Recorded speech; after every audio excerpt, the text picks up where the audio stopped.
How's it going? It's good. Um, I've had a good day. Yeah. Anything in particular happening? No, it's just been a good day. It's been a chill day. I love a chill day.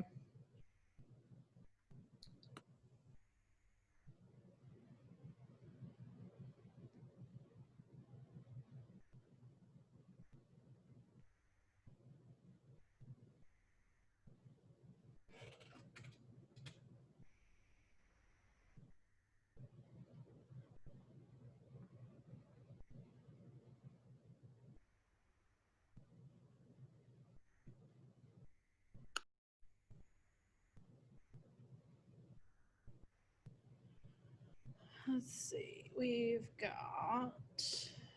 Who have we got here?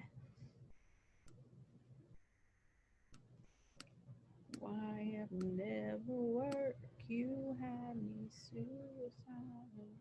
Suicidal when you say you are. Okay.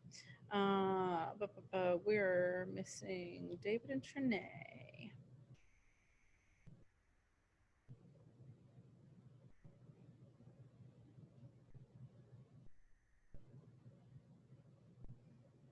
We'll give them a minute or two to get in here.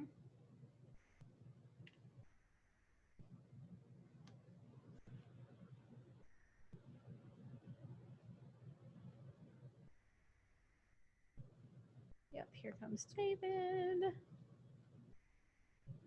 And here comes Trinae.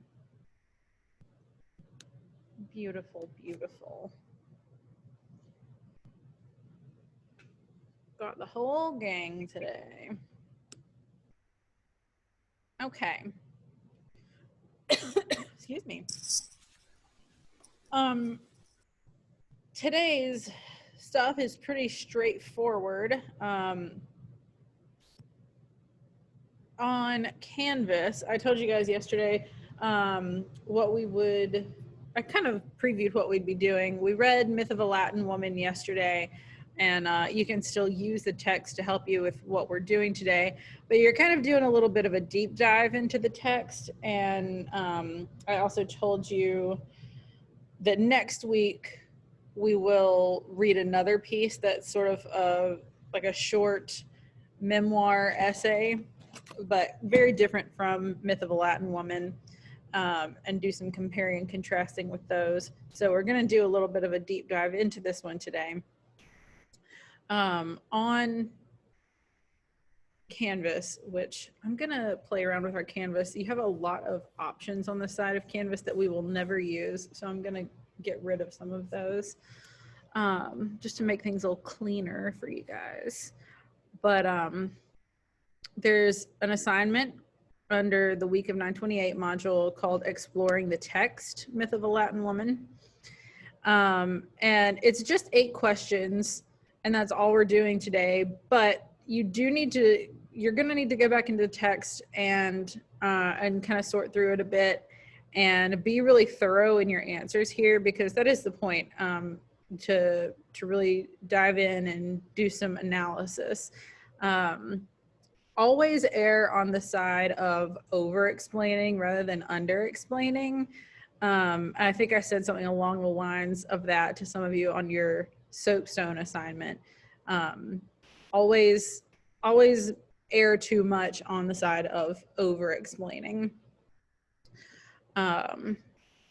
Because you can, I'll give you all the points if you're saying too much. I don't think you can say too much. We're not talking about an essay, but like if you're just answering a question, just make sure that you're answering it really thoroughly. So the first question is, what is the effect of Judith Ortiz Cofer's opening paragraph? Does her anger draw you in or distance you? So obviously, some of these questions are actually like multiple questions in one. So also make sure that you're always answering every part of each number. The second one, note the times when Cofer explains rather than denies the basis for stereotyping. For instance, rather than deny that Latinas prefer Vivid colors, she explains that this preference reflects the bright landscape of their homelands. Does this strategy work, or do you think that Kofor is playing to the stereotype? There's not like an explain there, but it's kind of implied. That's not just like a yes or no question.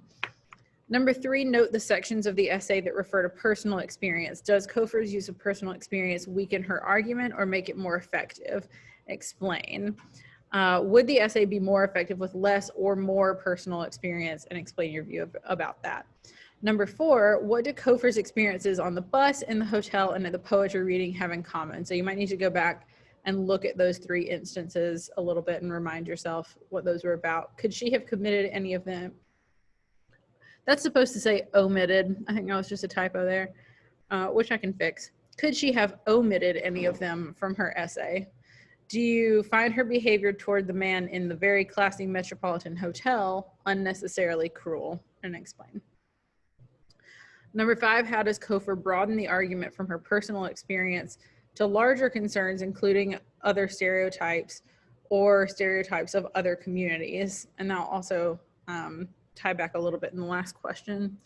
There's another typo. That's entirely my fault too, because I typed this directly from our textbook. Kofor, not Kover, ends by quoting one of her own poems. Is this effective? Why or why not? Number 7, who do you think is Kofor's audience for this essay? And kind of calls back to our soapstone skills. Does it include the woman at the poetry reading who asked Kofor for a cup of coffee? Interesting question.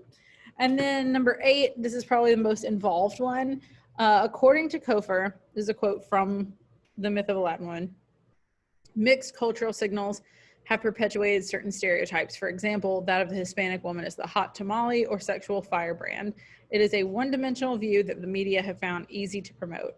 In their special vocabulary, advertisers have designated sizzling and smoldering as the adjectives of choice for describing not only the foods, but also the women of Latin America.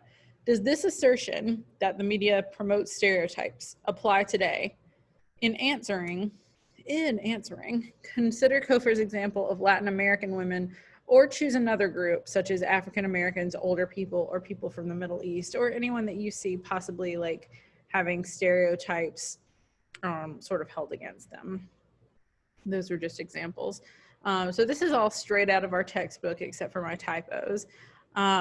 You can, when you submit your response, you can either do it in a document and upload it, or you can just write in the text or like in the box on the thing. So you can use Google Docs, yes.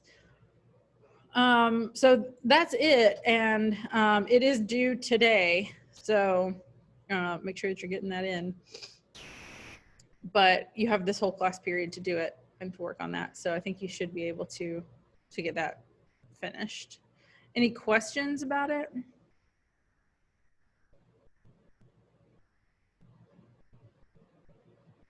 Okay, if you would like to leave the call and work on this independently, you certainly can. If you want to stay on in case you have questions, you may also do that. Totally up to you how you want to use your time.